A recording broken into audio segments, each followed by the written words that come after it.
The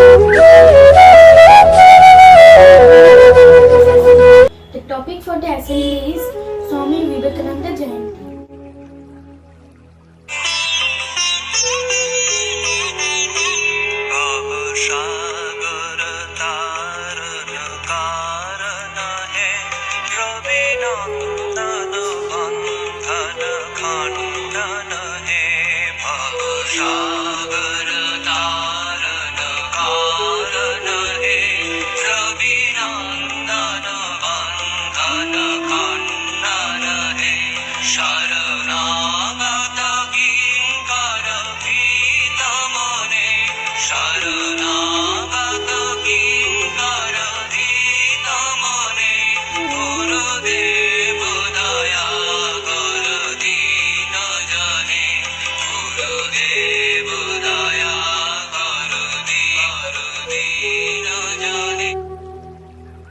Swami Vivekananda was a 19th century spiritual leader who was born in Kolkata 12 January 1863 as Narendranath Datta. He was a social reformer who was dedicated to eliminating child marriage and illiteracy. He spread education among women and the people belonging to lower castes. He also worked towards awakening religious consciousness among the people.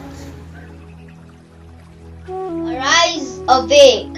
Stop not until your goal is achieved. National Youth Day is celebrated every year on Swami Vivekananda's birth anniversary since 1984 to acknowledge and honor his teachings. His ideas of rationalities makes him popular among the youth. January 12 marks the celebration of National Youth Day, which is the birth anniversary of renowned Hindu monk Swami Vivekananda. Born on January 12, 1863, Vivekananda played a crucial role in the introduction of the Indian philosophies of Vedanta and Yoga to the Western world. A chief disciple of the 19th century Indian mystic Ramakrishna, he played a significant role in not just reshaping the Western perspective of India, but also spread knowledge on the foundation of Hinduism. He also contributed to the concept of nationalism in colonial India. In India, Vivekananda is regarded as a patriotic saint who played a major role in shaping the youth of the country. This day is thus marked as National Youth Day.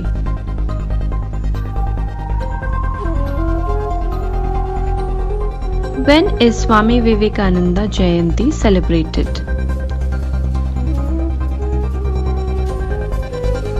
Born as Narendranath Datta in a Bengali family in Kolkata, Swami Vivekananda went on to play a monumental role in shaping the image of India on a global scale. Since he was born on January 12, 1863, this day is marked as Vivekananda Jayanti or National Youth Day.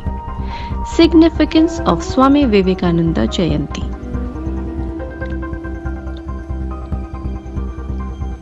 Swami Vivekananda shaped India's image in the modern world.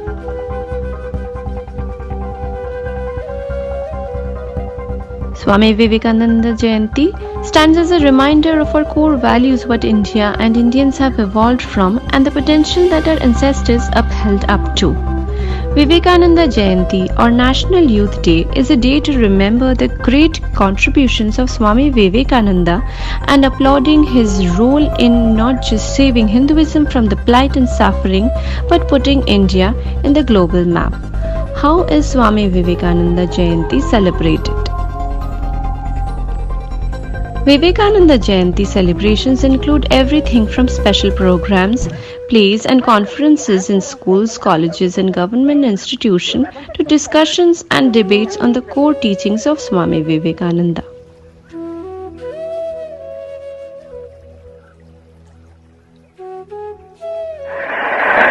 Sisters and brothers of America, it fills my heart with joy unspeakable to rise in response to the warm and cordial welcome which you have given us.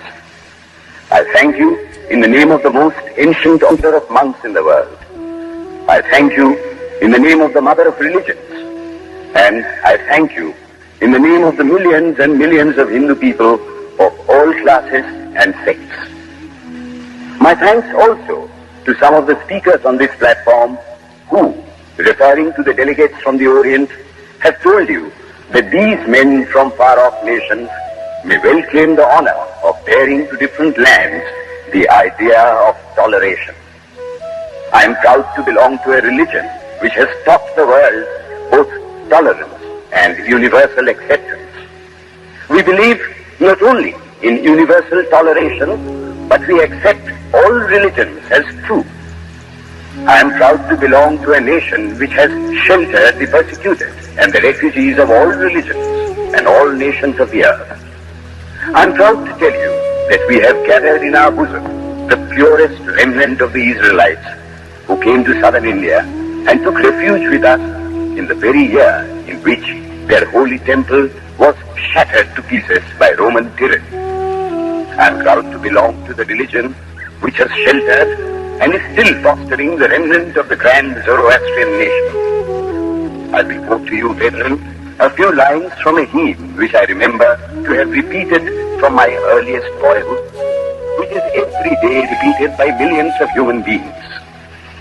As the different streams, having their sources in different places, all mingle their water in the sea, so, O Lord, the different paths which men take through different tendencies, various though they appear, crooked or straight, all lead to thee. The present convention, which is one of the most august assemblies ever held, is in itself a vindication, a declaration to the world of the wonderful doctrine preached in the Gita. Whosoever comes to me, through whatsoever form, I reach him. All men are struggling through paths which in the end lead to me. Sectarianism, bigotry, and its horrible descendant, fanaticism, have long possessed this beautiful earth. They have filled the earth with violence, drenched it often and often with human blood, destroyed civilization, and sent whole nations to despair. If not been for these horrible demons, human society would be far more advanced than it is now. But their time is come, and I fervently hope that the bell that tolled this morning in honor of this convention may be the death knell of all fanaticism, of all persecutions with the sword or with the pen, and of all uncharitable feelings between persons wending their way to the same goal. Ladies and gentlemen, on the agenda for today, the 15th of September, 1893, a galaxy of eminent speakers are scheduled to address us, and it gives us great pleasure to once again invite Swami Vivekananda to speak. His subject for today, Why We Disagree. I will tell you a little story. You have heard the eloquent speaker who has just finished say, "Let us cease from abusing each other," and he was very sorry that there should be always so much variance. But I think I should tell you a story which would illustrate the cause of this variance. A frog lived in a well. It had lived there for a long time. It was born there and brought up there, and yet was a little small frog. Of course, the evolutionists were not there to tell us whether the frog lost its eyes or not. But for our story's sake, we must take it for granted that it had its eyes, and that it every day cleansed the water of all the worms and bacilli that lived in it with an energy that would do credit to our modern bacteriologists. In this way, it went on and became a little sleek and fat. Well, one day, another frog that lived in the sea came and fell into the well. "Where are you from?" "I am from the sea." "The sea?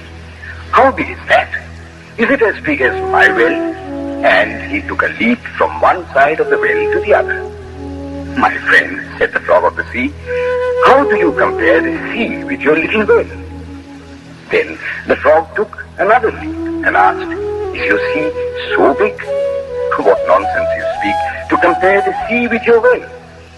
"Well then," said the frog of the well, "nothing can be bigger than my well, There can be nothing bigger than this. This fellow is a liar, so turn him out. That has been the difficulty all the while. I am a Hindu. I am sitting in my own little well and thinking that the whole world is my little well.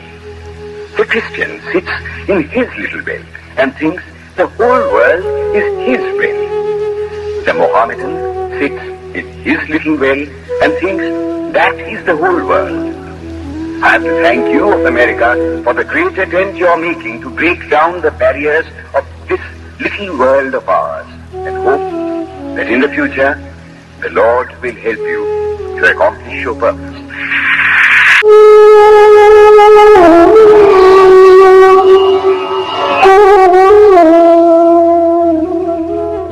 Swami Vivekananda used to believe that education is the only tool to empower people. He felt that educating the masses will help in nation building.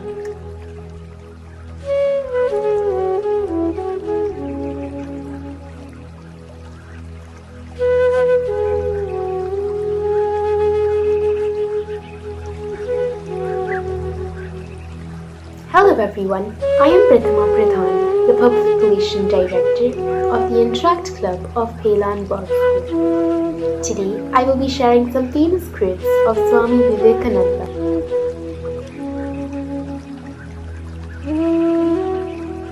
Take risks in your own life. If you win, you can lead, and if you lose, you can guide.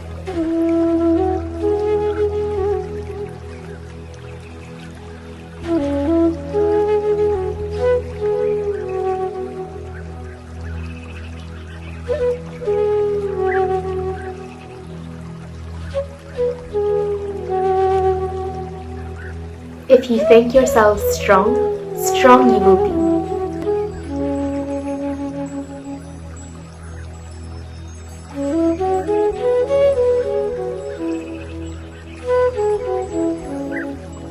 Meditation can turn fools into sages, but unfortunately, fools never meditate.